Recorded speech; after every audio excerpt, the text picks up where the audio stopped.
welcome back, Brewer fans, to Brew Review podcast number 2.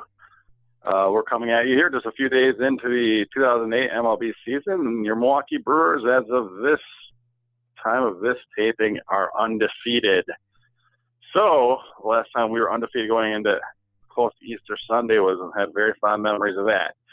Anyway, joining me today, of course, I'm Craig. I've got Scott and Vince on the line. Our colleague Chad Collins is once again unable to join us. This time he's doing some scouting. What's that? Where'd you say he was, Craig? You said Chad said that he was up in Shawano, Wisconsin for some scouting trip, or I think he mentioned, he was scouting some prospects at the local establishment up in Shawano. Yeah, I think he's going to take a really in-depth look at some of the prospects up there, so I don't know. Yeah. I'm not sure what minor league affiliate is there, but he said something about the Whitetail Lounge. I don't know if that's, I'm not familiar with the new affiliates, but anyway, in Shawano. So who knows? But anyway, he can't be with us this week, so hopefully we get some of his inside info next week. Without further ado, though, let's jump into it. We're almost on the eve of opening day at Miller Park coming up. Maybe let's start off with what are some of your guys' fond memories of opening days at Miller Park? Vince, you want to start off? Yeah, Craig. We had so many good opening day memories over the years at the stadium. I do remember on the baseball field a game that we beat the Dodgers. I believe it was Ben Sheets pitching against Jason Schmidt back in, it must have been 2006 or so. A nice 1-0 victory on opening day. There was a nice walk-off where a very frustrated Giovanni Soto on the Cubs spiked the baseball at home plate.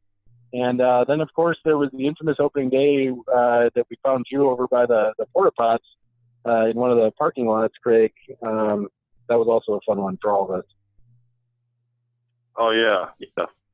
Scott, what those are some great memories, or possibly lacking in memories, but because I don't remember what you're referring to. But anyway, Scott, what about yourself?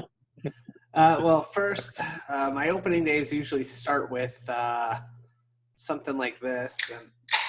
And usually you hear that about maybe 11 more times, and then you know it's a really good opening day.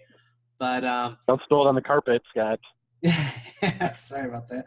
But no, I mean, opening day is more, I hate to say it, but it is the one baseball game a year where I actually care more about, seeing old friends and everything like that. And the game almost takes a backseat to it.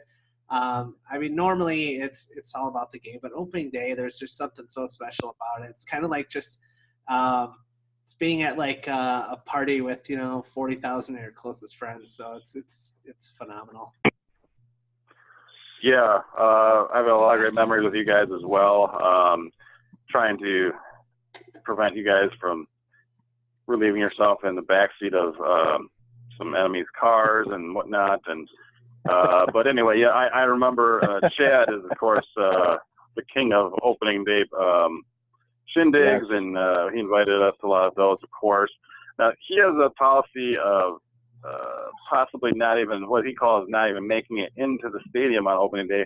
As a big baseball fan and Brewer fan, I always want to make it into the stadium every opening day. I always made a point to do that, even though by the time I got to the point of getting in there, I had no idea who I was going in with. Hopefully it was one of you guys. I don't know.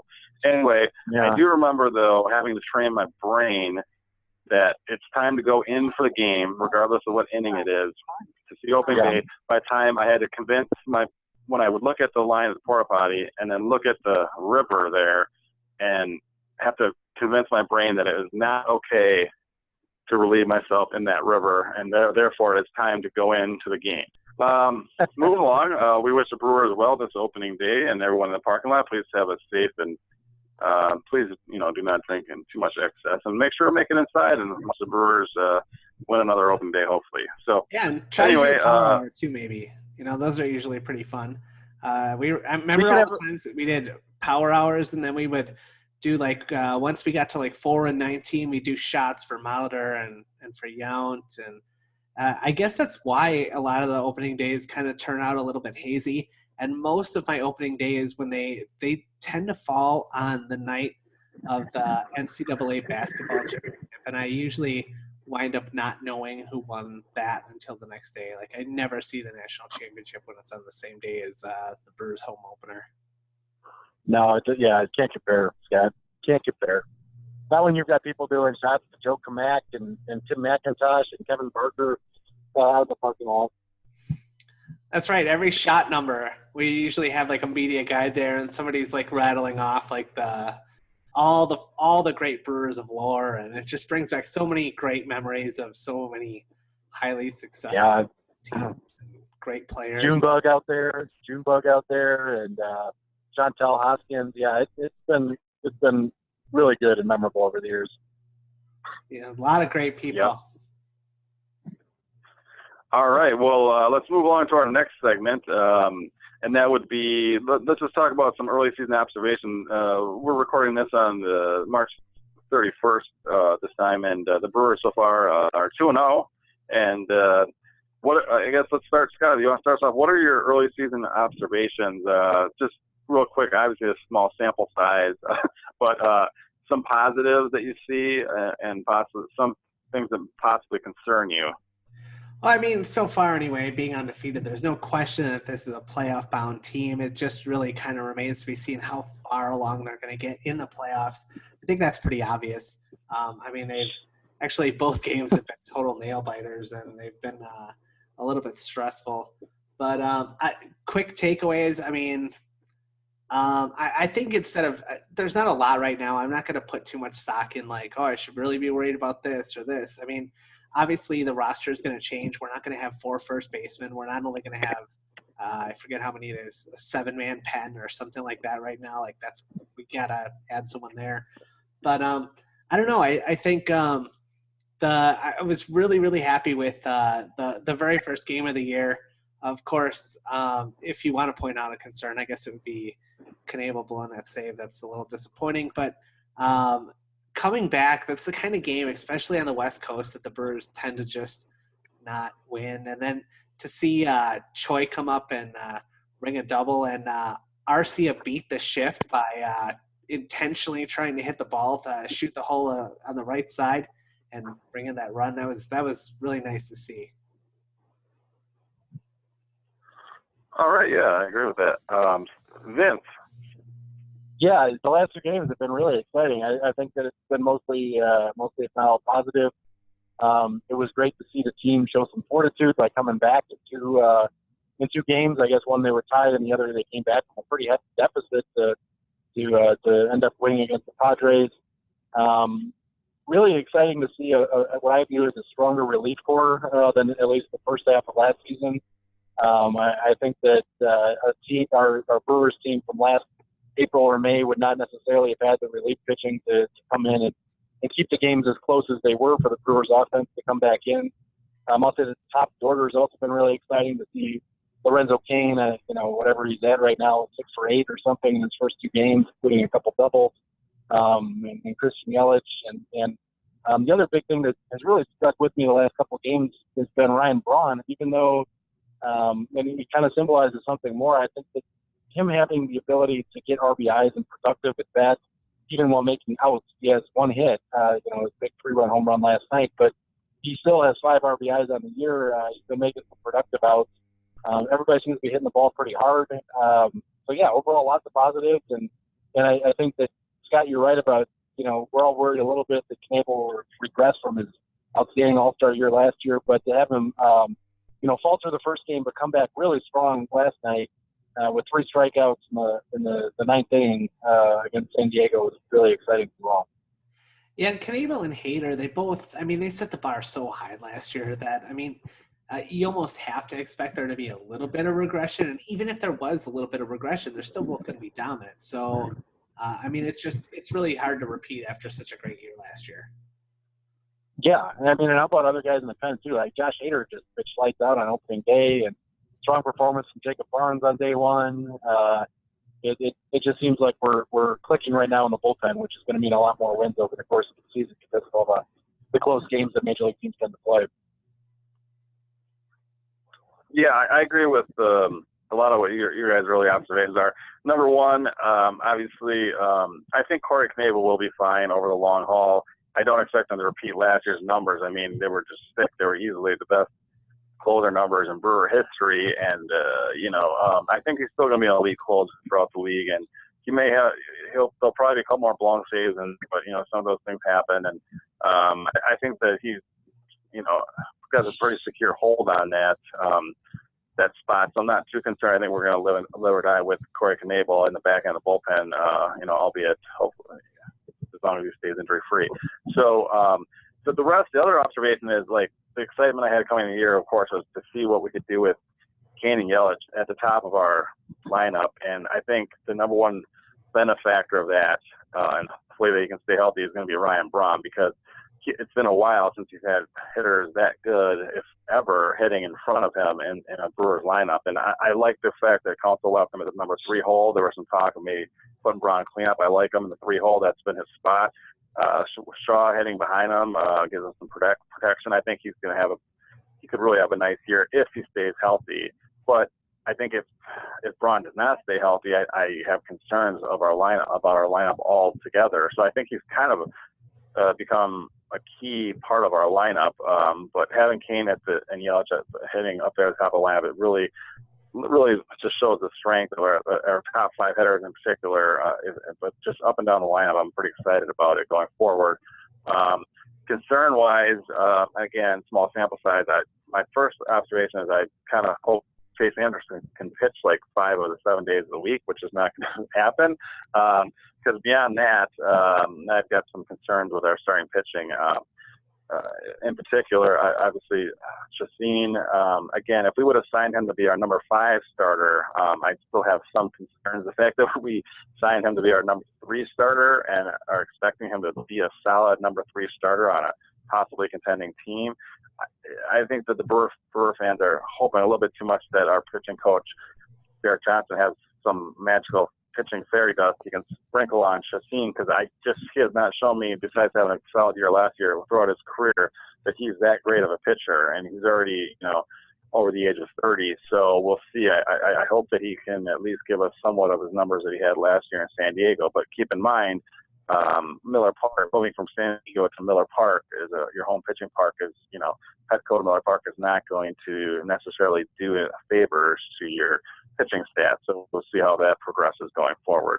And overall, just the bullpen outside of Knebel and Hader, I have some legitimate concerns about. But even though we will point out since our last podcast that the Brewers have claimed off waivers, are signed as a free agent. That'd be Dan Jennings, who was released by the lefty, released by the Rays, and I think he'll be a good addition. Hopefully that means the end to the Oliver Drake era here with the Brewers, but we shall see going forward, because I think Jennings, and once Boone Logan comes back, we should be fine with lefties. I would say Hader there going forward. So, yeah, overall, I'm excited. Obviously, we're starting out fairly well, but I'm just tempering my overall expectations for the Brewers this year, knowing that we'll be competitive, but not necessarily a team that's built to go deep in the playoffs as we stand right now. So, I think also we got to give a little bit of props to Ryan Braun, not just for the bat, just for the 1 hit, but 5 RBIs. But so far he has really impressed me with the glove. Now, granted, it's a small sample size, but I kind of sort of thought that when this started out, it was going to be embarrassing and not work. I thought it would be a huge embarrassing failure, Braun moving to first base, and so far it has not been that, and it's been a pleasant surprise, so let's hope that keeps happening. Yeah. So look, let's move on to the next topic we'll try to tackle here before we in this podcast, and that would be where the Brewers are at in their rebuild, or where you guys think that we are. Obviously, last year, I think that going into last year, no one expected the Brewers to be contenders. We ended up 1 game out of the second wild card spot.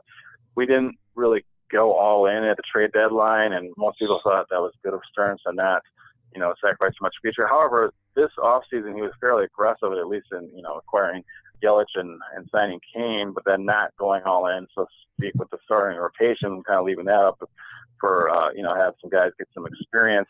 Where do you, as a Brewer fan, do you expect the Brewers to be a wild card team this year, or do you think that the Stearns and the Brewers front office is more looking at a real meat of finishing our rebuild will be, not in 2018 or even 19, but 2020, 21, 22, when Yelich and Kane are in their last 2 years of Brewers control, and Braun is still around for the first couple of those years too. So, what are your thoughts on where we're at the rebuild? If you really take a step back and look at it, Vince, do you want to start off? Yeah, I mean, I think that we're right where we want to be. We played better than I think many people expected us last year, like you said, Greg. But that being said, yeah, I think it's very natural to use the previous season as the benchmark as to where you're at. And I don't think that the Brewers lost much over the offseason. I guess you could argue that Anthony Schwarzak and Neil Walker were important pieces in last year's second half. But I think that we've replaced Schwarzak somewhat in the bullpen by some of our acquisitions, and we'll see what happens at second this season. But another year of development has occurred. I think the guys are thirsty for that championship by getting a taste of what playing competitive baseball in September is like through their experiences last year. And I think that the team's offense is right on par with other contending teams in the National League. So we are definitely a pitcher away from being able to be, if not more, away from being successfully able to compete in a postseason most likely. But we'll see what we can do at the deadline this year. So I'm not willing to write him off or just say that this is a rebuilding season. I think that David Stearns has shown that he doesn't really like that term, and I kind of tend to agree with him that each season has its development aspects of it, and each season has its own aspects where you're trying to win a division or win a wild card. So this year I think that we can definitely be competitive, and I think next year we'll be even more competitive by being more active in free agency. But maybe Stearns, like many other teams in baseball, didn't see the market for pitching this offseason was what we should be dumping our time or money into, and that's why we didn't go after somebody. So I don't think it's necessarily not wanting to go for it as it is maybe not liking some of the pitching that was out there. Absolutely. Scott, what are your thoughts? Well, I think I guess if you would have told me that we would make 2 huge free agent signings, I guess I would have assumed that, or 2 huge player acquisitions, I guess I should say, 1 signing, 1 trade. I would be very surprised knowing that neither one of them was a starting pitcher. But having said that, it's kind of interesting because it looks like we're not really going for broke. We're not going to give up the future to try to go for it right now. I guess Stearns overall is taking a very pragmatic approach to this, which normally I would think that that's a great thing, just looking at our previous free agent signings, and they haven't all turned out very well at all. But this year it's a little bit weird because there were definitely people on the market that could be had at a reasonable price. And normally free agency is something that I would want to shy away from. But this year, I don't know. I mean, I think it came down to like a numbers game. Would we have liked Neil Walker? Absolutely. But we'd have to get rid of either Sogard or VR to do that. Or I guess maybe Perez. Then I guess I wouldn't have been completely against that. But it's just a very pragmatic approach. Obviously, Stearns has a plan, and we're just kind of going along with it. So far, so good. Yeah, basically I agree with you. Overall, if you take a step back, I think even though we signed Kane and trade for Yelich, both those things I think were just the fact that they were both available this offseason. And on top of that, when you sign a free agent for 5 years and trade for one that's controlled for 5 years, I think that just kind of put the stamp on when the window for the Brewers contender is going to be open. And people would argue, well, the next 5 years. Well, I think the last 3 of those 5 years are going to be the real window. And so that's exciting. And knowing that we still will be competitive this year because we have those guys in the wrap. But I think this year and possibly even next will be more of like sorting out who else we have and who's going to be, which younger players are going to step up. Like, will Woodruff, will Burns be part of that core, or will they be trade bait? And the same thing, maybe giving our second base prospect, Contending, another year or two to join the force. I think he will be part, and he won't be a trade bait, but I think he will be part of that. And, there's other minor leaguers too. And so that's how, the rebuilding goes. And so I think this year, especially, Stearns wants starting rotation pitchers, Burns, Woodruff, and anyone else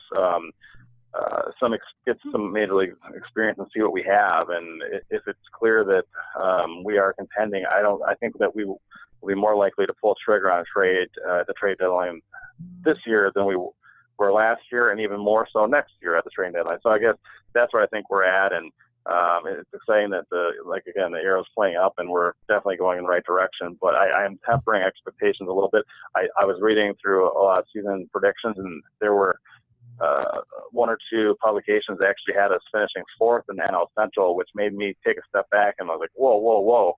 Actually had us finishing behind the Pirates. But then when I really took a look at it, I'm like, well, their argument was that we just don't have the starting pitching, and that could definitely be something that is true. And watching Chacin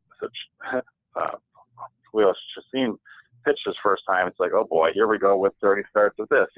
So again, I'm hopeful that he and the rest of the back of the bullpen, Suter, Woodruff, whoever else we throw back there can do it. But again, I think this could just be another step in the right direction of the rebuild. But again, I'm tempering expectations, even though the way we played last year did get me excited for this particular group of guys. And so how can you not be excited as a Brewer fan going forward? So, all right, next on the docket, let's talk a little bit about this particular offseason for baseball fans, more so than just Brewer fans, was kind of a frustrating one, and for free agents themselves, because of the quote-unquote hot stove was rather icy cold. For much of the year, the free agent signings were not happening, and a lot of these guys signed within the last month before the season, even after spring training started for some bigger name free agents, and some of them are still unsigned. But what are your thoughts, and maybe we'll start with Scott on this, what are your thoughts overall on why teams are reluctant to give longer deals to these established free agents? Was that just a product of this particular class in the offseason, or is this going to be a growing trend as we go forward? Obviously, everyone talks about next season's free agent class. We'll, put this one to shame with the names that could possibly be out there, free agents. But just overall, do you think that there's going to be a growing trend, concern, for future free agents and for baseball in general? I think really it's kind of a little bit of a supply and demand thing, and I think right now there's just so many teams that are in a rebuilding mode that they're just not willing to bite on some of these contracts. And I guess GMs in general they're getting a little bit smarter too. They're not willing to do these really, really long contracts where they know that the back end of that contract is just going to be garbage by the time it gets to it. And so that's a big, big part of it. I actually did want to mention my bold prediction that I think that the next collective bargaining agreement, I would not be at all surprised if the DH comes to the National League as well, just to open up some spots for some of these veterans. But yeah, I mean, right now it's just, there's just not a lot of teams that think that they're ready to really compete for a championship, and they're just not going to sign some of these guys. Yeah, Vince, what are your thoughts?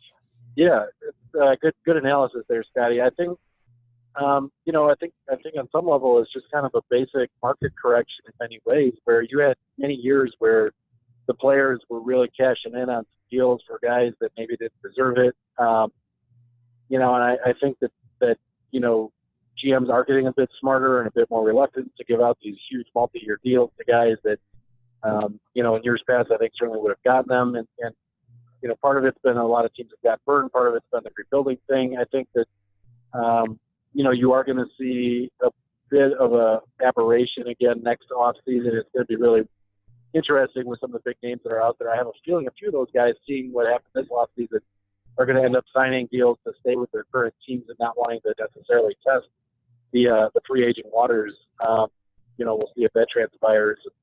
I guess my bold prediction for the next labor agreement, if we're going to make a prediction, is that I'll say that there's going to be a roster expansion, and that'll be the compromise. So, we'll go from 25 to maybe 27 guys on an active roster, so that more guys will be in the union and they'll have big league contracts. Yeah, I agree with a lot of what both of you guys said. overall, the main point is that I think that just so many teams are kind of entering a rebuild, and kind of like in the game of musical chairs, that there were only so many jobs available, and a lot of those were given to younger guys because it was just like the Brewers wanted to give their fourth and fifth spots to younger guys instead of signing someone, like established free agent. It's the same thing other teams are doing too. If you look across the league, the Tigers, obviously, by trade for Verlander, they're going in a full rebuild mode. You're talking about the Royals, definitely. The Pirates, even, they traded Garrett Cole. They're somewhat rebuilding. Even the Reds are in the midst of too. Yeah, McCutcheon too. Yeah, both. And so they're obviously signaling that they're moving into the rebuild. And then you look at some of the other teams. Obviously, the Marlins are complete strip down, and so and the White Sox are still in the middle of a rebuild. And you basically can hand about 6 or 7 teams that are basically at some point of a rebuild or a major rebuild. And I think that's the main culprit to why this was. And not only that, but then teams just being reluctant to give out those super long contracts and risky contracts, like back in the day with Denny Nagel and Mike Hampton were getting, or even A-Rod with a 10-year deal, or even more recently, the deal that like Prince Fielder got, and stuff. Like those, I think, are going to be a thing of the past, unless for the elite stars, like, if you're like a Harper Trout or something like that, or Manny Machado next offseason. Besides that, I think some of those are going to come down.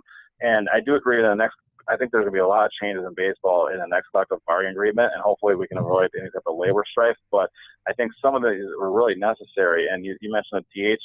We'll hit on that a little bit probably in future podcasts. But also just overall, the amount that younger players are paid, I think maybe the arbitration process will need to start a year early, or the minimum needs to go up or something, because otherwise I think a lot of owners are going to go this route, mostly because I think that with the invention of the internet and fantasy baseball, all this other thing, I think that baseball fans nowadays are much more into the whole rebuilding process, and they have embraced it, as Brewer fans have since we started our show back in 2004. I think that times have changed, definitely. So, analytics. I think. Sorry, Craig, go ahead. Oh no, yeah, go ahead. I was going to say analytics too. I mean, they are changing the value to place on certain guys, whereas before you have a big year, a power year, like a guy like Chris Carter had in 2016, or even a guy like Adam Lind had for both us in Seattle and Washington. And he keeps bouncing around and getting 1-year deals. This year he was, let go by the Yankees in spring training after getting a minor league contract. And, back in the 80s or the 90s, you'd find guys that were putting up big power numbers getting rewarded with huge deals. But as teams have assessed the value of those home runs or the value of younger guys versus veterans who are going to, just through the arbitration process and free agency, collect a lot more money, you're just not seeing the trade-off in value for a lot of teams, rebuilding or not. So, you're going to find that even some successful teams, like, look at the Yankees even just a couple of years ago, were bringing up a lot of young players because they didn't want to go past the luxury tax threshold. So I think that there's a combination of factors at work, but a lot of this is just a market correction, and in some ways it is imposed by Major League Baseball itself, with things like the luxury tax. And when you kind of limit what big teams like the Dodgers, the Yankees spend, you're going to drive down prices, and there's going to be a lot of guys out of work. I do think something. Yeah, go ahead. Well, no, I agree with everything you said. I just think that Major League Baseball does need to do something in that collective bargaining agreement to protect these veterans that really should be getting Major League Baseball jobs. Like even Mark Reynolds, as we speak, has not have after the year he had last year in Colorado, does not have a job even. And I mean, not even have a job. Yeah.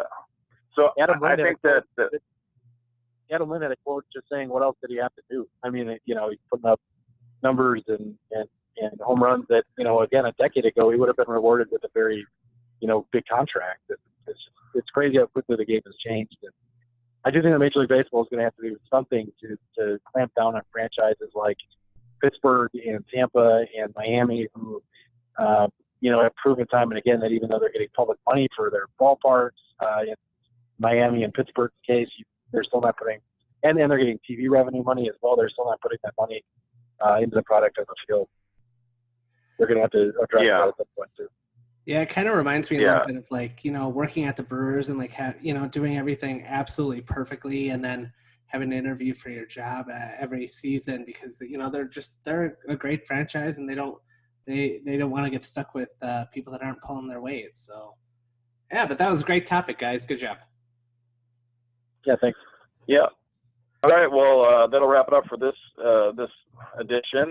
We're going to possibly try to do 2 podcasts a week for you going forward. Usually on the second podcast of the week, we're going to answer fan email questions and also do our rapid fire question called Step Up the Plate, where we go through 9 innings of quick questions and answers, as well as some minor league talk also on the second podcast each week. So hopefully you tune in later in the week for that one. So again, thanks everyone for tuning in. If you have a question, please send it in to brookerreview@hotmail.com. All right, guys. I'll talk to you later. Go Brewers. See ya.